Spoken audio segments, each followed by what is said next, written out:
नमस्कार दोस्तों। आज के इस विश्लेषण में हम एक ऐसी राजनीतिक कहानी की बात करने वाले हैं जिसने सच में सबको चौंका कर रख दिया था। हम बात कर रहे हैं भारत के सबसे बड़े राज्य राजस्थान के सर्वोच्च राजनीतिक पद पर भजन लाल शर्मा के अचानक और अविश्वसनीय उदय की। देखिए, ये कोई साधारण कहानी नहीं है। ये इस बात का जीता जागता सबूत है कि कैसे बरसों की खामोश और लगातार मेहनत एक दिन ऐसा अप्रत्याशित नतीजा ला सकती है जिसे देखकर सब हैरान रह जाएं। अब जरा सोचिए, कोई नेता पहली बार विधायक का चुनाव जीतता है और सीधा मुख्यमंत्री की कुर्सी पर बैठ जाता है। ये कैसे मुमकिन है? 2023 के चुनाव नतीजों के बाद जब ये हुआ तो क्या आम जनता और क्या बड़े बड़े राजनीतिक पंडित सब बस सोचते रह गए? किसी ने सपने में भी इसकी कल्पना नहीं की थी। तो चलिए आज गहराई में उतरते हैं और डिकोड करते हैं कि आखिर ये ऐतिहासिक और चौंकाने वाली घटना कैसे सच साबित हुई। तो चलिए शुरुआत करते हैं भाग 1 से, 2023 का राजनीतिक सरप्राइज। बीजेपी की ये सरप्राइज फेस वाली रणनीति सच में कमाल की थी। मतलब जब नाम की घोषणा हुई ना, तो न्यूज रूम्स में जैसे एकदम सन्नाटा छा गया था।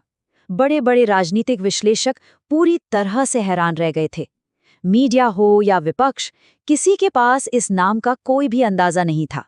ऐसा लग रहा था मानो भजन लाल शर्मा अचानक ही कहीं से सामने आ गए हों।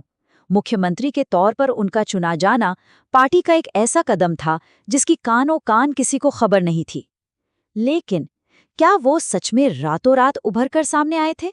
बिल्कुल नहीं। जरा इस नंबर पर गौर कीजिए। 1।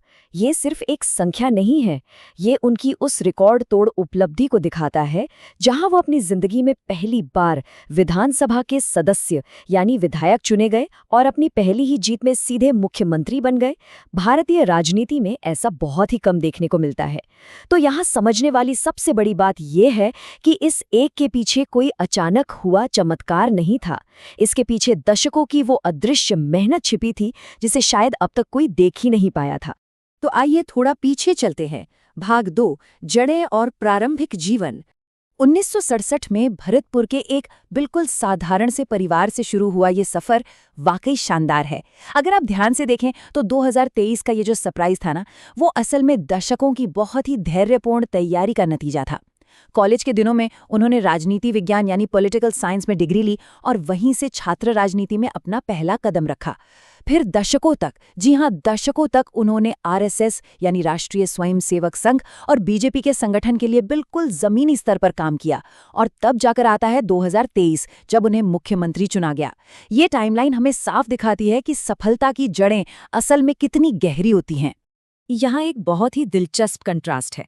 एक तरफ है उनका एकदम लो प्रोफाइल अतीत, पारंपरिक और सांस्कृतिक मूल्यों वाला एक ऐसा परिवार जिसे उन्होंने हमेशा चकाचौंध और सार्वजनिक जीवन से बिल्कुल अलग रखा। वो एक ऐसे कार्यकर्ता रहे जिन्हें बस पर्दे के पीछे रहकर अपना काम करना पसंद था। और अब इसकी ठीक उलट देखिए, उनका हाई प्रोफाइल वर्तमान। आज वो राजस्थान के मुख्यमंत्री के तौर पर राज्य के सबसे ताकतवर और सार्वजनिक पद पर बैठे हैं, जहां उनका पूरा फोकस सिर्फ और सिर्फ प्रशासन पर है। एक आम कार्यकर्ता से लेकर इस सर्वोच्च पद तक का ये जो फासला है, वो सच में ध्यान खींचने वाला है। अब बात करते हैं भाग 3 की, जमीनी स्तर का संगठन बनाना। आगे बढ़ने से पहले ये समझना बहुत जरूरी है कि आखिर जमीनी नेता कहते किसे हैं। देखिए, ये वो इंसान होता है जो बड़ी बड़ी रैलियों या दिखावटी प्रचार के भरोसे नहीं बैठता। इसके बजाय वो सालों तक चुपचाप जमीन पर उतरकर संगठन को मजबूत करने का काम करता है। भजन लाल शर्मा के छात्र राजनीति के दिन हो या आरएसएस के साथ उनका इतना लंबा जुड़ाव, उन्होंने ठीक यही काम किया। बिना किसी शोर शराबे के लोगों के बीच अपनी जगह बनाई और संगठन की जड़ों को बहुत गहराई तक मजबूत किया। उन्हें यूं ही संगठन का मास्टर नहीं कहा जाता। ये कोई हवाई बात नहीं है। इसके पीछे उनका बहुत ठोस काम है। आपको बता दें कि उन्होंने राजस्थान बीजेपी के प्रदेश महामंत्री के रूप में लगातार 4 बार अपनी सेवाएं दी। आप कुछ सोचिए, एक ही पद पर इतनी बार चुना जाना कोई छोटी बात तो है नहीं। ये साफ दिखाता है कि पार्टी के अंदर उनकी संगठनात्मक पकड़ कितनी जबरदस्त थी। राजस्थान में पार्टी को मजबूत करने में उनका जो योगदान था, उसे नजरअंदाज करना नामुमकिन था। तो ये बात तो पक्की है कि उनका ये उदय कोई तुक्का नहीं था, बल्कि पर्दे के पीछे की गई उस कड़ी मेहनत का नतीजा था जो उन्होंने खुद कमाई है।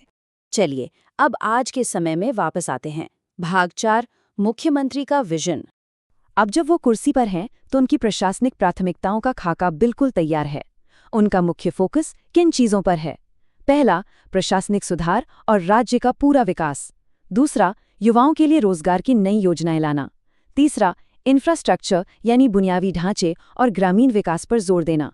और सबसे अहम, कानून व्यवस्था को और ज्यादा मजबूत करना। अब यह देखना सच में बहुत दिलचस्प होने वाला है कि दशकों तक संगठन में जो कौशल उन्होंने सीखा है, उसका इस्तेमाल वो अब एक पूरे राज्य को चलाने और इन विकास लक्ष्यों को हासिल करने में कैसे करते हैं। अब हम आते हैं अपने आखिरी हिस्से पर, भाग 5, एक राजनीतिक छवि को परिभाषित करना। अगर हम उनकी पूरी राजनीतिक यात्रा को समझना चाहें तो उसे इन 3 बहुत ही स्पष्ट चरणों में बांट सकते हैं। चरण 1, उनका बेहद शांत और एकदम सरल व्यक्तित्व। चरण 2, इसी सरलता के पीछे छिपी एक बहुत ही मजबूत रणनीतिक योजना, जिसे उन्होंने हमेशा पर्दे के पीछे रहकर बनाया। और फिर चरण 3, शीर्ष पर उनका इतनी तेजी से उदय। ये हमें साफ बताता है कि अगर कोई शांत स्वभाव का है तो इसका मतलब ये नहीं कि उसमें रणनीतिक समझ नहीं है, बल्कि सच तो ये है कि उनकी यही खामोश रणनीति उन्हें एक बेहद मजबूत राजनीतिक हस्ती बनाती है, जो बिना शोर मचाए बस काम करने और परिणाम देने में विश्वास रखते हैं। तो इस सब के बाद एक बहुत बड़ा सवाल हम सबके सामने आके खड़ा हो जाता है। क्या ये जमीनी दृष्टिकोण, जो इतनी शांति और रणनीति के साथ काम करता है, राजस्थान के विकासात्मक भविष्य को हमेशा के लिए बदल कर रख देगा? एक साधारण सी कार्यकर्ता से लेकर सीधा मुख्यमंत्री बनने तक की ये यात्रा सच में सोचने पर मजबूर कर देती है।